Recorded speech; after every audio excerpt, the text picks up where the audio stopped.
The Philippines says it will remove a sea barrier placed in disputed waters of the South China Sea. The country has accused China of placing the obstacle in a Scarborough shoal to prevent Philippine fishing boats from accessing the area. Philippine officials said steps would be taken to protect the rights of the country's fishing crews. China claims almost 90% of the South China Sea and has recently increased provocative actions against neighboring countries like the Philippines and Vietnam. Last month, China used water cannons to blast Philippine vessels trying to resupply a stranded ship. For more on the situation, our reporter Jaime Ocon spoke to the director of Sea Light, Ray Powell, at Stanford University's Gordian Knot Center for National Security Innovation.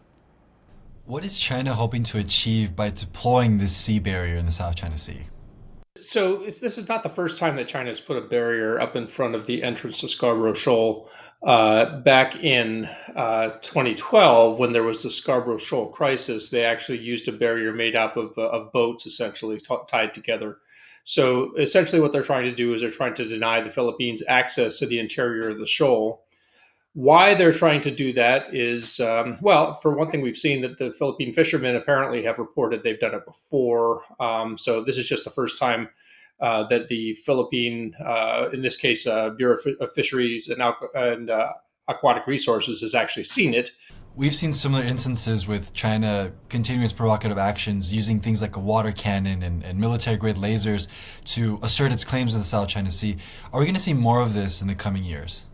That the Philippines has committed to this path of what I'm calling assertive transparency, so that it is assertively going out and making sure that everybody can see what China is doing at some of these locations. Now, the Second Thomas Shoal situation is going to continue to be something that comes up every month to 45 days whenever there's a resupply. China has essentially committed itself to the blockade, because if it allows the Philippines through with any sort of sizable ship, then it runs the risk that the Philippines will either repair the Sierra Madre or simply run another ship aground.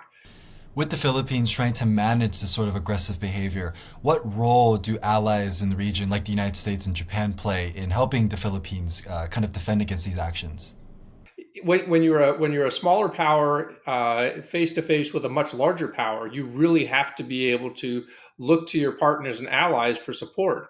And the way that I have framed this in what the Philippines hopes will be benefits. One is to build resiliency for the Philippines itself and for the region. Resiliency can take the form of popular support. The second would be international support, and I think that's what you're alluding to, and that's what we're seeing. That was Ray Powell, a security analyst and director of Sea Light at Stanford University.